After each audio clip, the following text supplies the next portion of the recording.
Swelling हो गया है बैक साइड में। मैंने कैसे गिरे थे, चोट लगा है कैसे? नहीं, नगर आयुक्त द्वारा मारा गया। क्या हुआ? शुभम कुमार। क्या गलती कर दी गई है आपके द्वारा कि इस तरह से पिटाई करवाई गई है? जिला अल्पसंख्यक कल्याण कार्यालय में कार्यपालक सहायक के पद पर कार्यरत। और उनके द्वारा पिटाई कराई गई, वहाँ पर कोई और अधिकारी मौजूद था कि केवल उनकी पिटाई हुई है? जी, डंडे से हुई है। कहाँ पर चोट आई है? पीछे के। इस तरह से पिटाई कराई गई है, पुलिस को इन्फॉर्म किए हैं आप लोग? जी, आज इन्फॉर्मेशन पीछे साइड में बैठा नहीं जा रहा है। कल एक्सरे वगैरह हुआ है। नमस्कार, मैं अभी सदर अस्पताल के सामान्य वार्ड में मौजूद हूँ और यहाँ पर एक मरीज को भर्ती कराया गया है। क्यों भर्ती हुए हैं, पहले इनसे बात कर जानने की कोशिश करते हैं, कारण कि इनकी चर्चा सुबह से हो रही है। आखिर क्या, किन कारणों से इन्हें यहाँ आना पड़ा, किन कारणों से इन्हें भर्ती होना पड़ा, इन्हीं से बात कर जानने की कोशिश करते हैं। अच्छा, इलाज हो रहा है, क्या चीज़ का इलाज हो रहा है? स्वेलिंग हो गया है बैक साइड में। मैंने कैसे गिरे थे, चोट लगा है कैसे? नहीं, नगर आयुक्त द्वारा मारा गया है। नगर आयुक्त के द्वारा? जी। अपने से पिटाई किए हैं? नहीं, गार्ड के द्वारा मारा गया उनके। वो ऑर्डर दिए थे अपने गार्ड को, क्यों? क्योंकि मैं 35 मिनट लेट से पहुंचा था ऑफिस। आप कर्मचारी हैं जी। किस विभाग के? जिला अल्पसंख्यक कल्याण कार्यालय में कार्यपालक सहायक के पद पर कार्यरत हूँ। कभी चुनाव में मतपत्र कोषांग में प्रतिनियुक्त हूँ, जिसके वरीय पदाधिकारी नगर आयुक्त हैं। तो आखिर क्या गलती कर दी गई है आपके द्वारा कि इस तरह से पिटाई करवाई गई है? सिर्फ लेट पहुंचा था थोड़ा सा, 35 मिनट। आखिर लेट का कारण कुछ बताए होंगे ना उनको कि इस कारण से लेट हो गई है? एक्चुअली दिनों रात काम चल रहा था 3 दिन से, 10 दिन से, और सुबह से मैं काम कर रहा था। 3-3:30 बजे तक काम किया, रिपोर्ट बना के दिया, सब चीज़ किया। उसके बाद नोडल पदाधिकारी जो उनसे जूनियर है, उनके द्वारा बोला गया कि तुम घर जाओ आराम से, 1-1.5 घंटे में नहा धोवा के आना।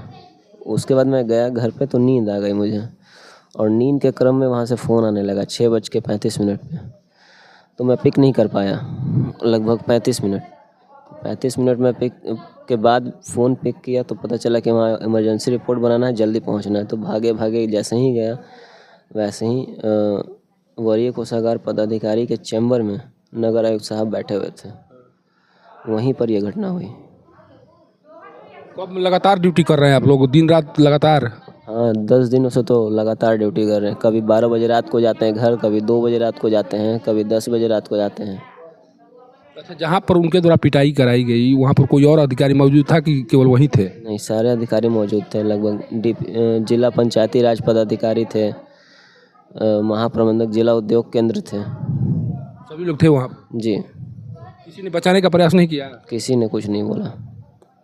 डंडे से पिटाई हुई है? जी, डंडे से हुई है। कहाँ पर चोट आई है? पीछे की तरफ।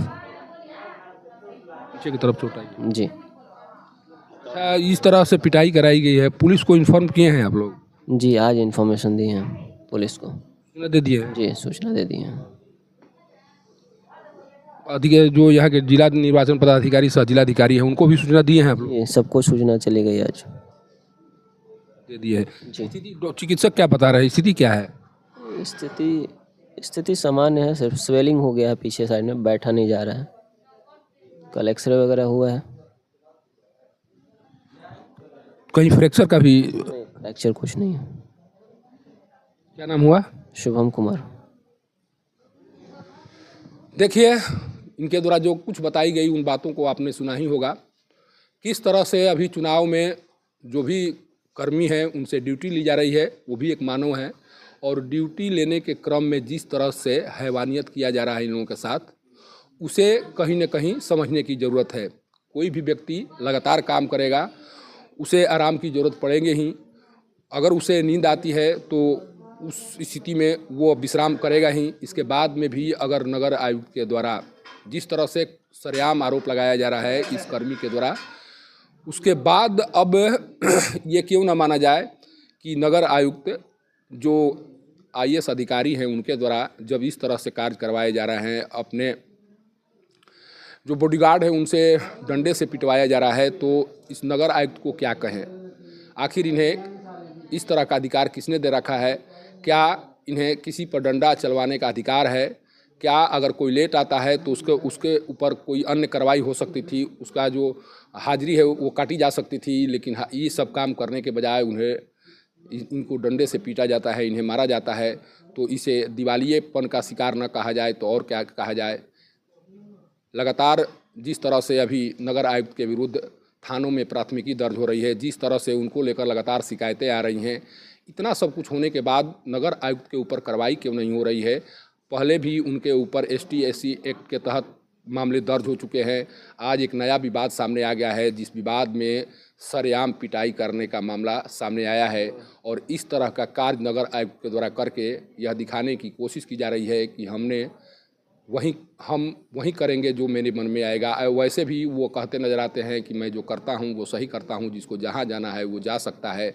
लेकिन क्या इस तरह के कार्य करने की छूट नगर आयुक्त को दी जा सकती है? क्या नगर आयुक्त किसी के ऊपर डंडा चलवाने या चलाने का हकदार है या इस तरह का कार्य कर सकते हैं? ये सबसे बड़ा सवाल है। और सवाल तो ये भी है कि किसी व्यक्ति से 24 घंटे तक ड्यूटी आप कैसे करा सकते हैं, जब आप खुद आराम के लिए अपने कमरों में जाते हैं, अपने घरों पर जाते हैं, तो सबको ये काम करने का अधिकार है, सबको आराम करने का अधिकार है। मानव की तरह ही काम करेगा, उसे पशु की तरह कार्य नहीं कराया जा सकता है। और पशु की तरह कार्य करवाने के बाद भी आप जिस तरह से आज पेश आए हैं, नगर आयुक्त जिस तरह से पेश आए हैं, इनके द्वारा जो बातें कही जा रही हैं, इनके द्वारा बताया जा रहा है कि इस तरह का कार्य किया गया है। अगर वाकई में इस तरह से कार्य उनके द्वारा करवाया गया है और उस समय जिस समय इनकी पिटाई हो रही थी वहाँ पर तमाम अधिकारी भी मौजूद थे, उन अधिकारियों के द्वारा भी कुछ हस्तक्षेप करने की कोशिश क्यों नहीं की गई, क्यों नहीं बचाया गया, ये भी एक प्रश्न है। और ये प्रश्न तब तक से उठते रहेंगे जब तक से नगर आयुक्त के द्वारा लगातार किए जा रहे इस कार्यों का विरोध नहीं होगा, इन पर कार्रवाई नहीं होगी। और जब तक से नगर आयुक्त का यहाँ से स्थानांतरण नहीं होगा, तब तक से इस तरह के कर्मी पीटे जाते रहेंगे। और सासाराम शहर में जो विकास की रफ्तार थम सी गई है, उस विकास की रफ्तार में कभी भी गति नहीं आ सकती है। सदर अस्पताल से पब्लिक न्यूज़ के लिए सत्येंद्र चौबे की रिपोर्ट।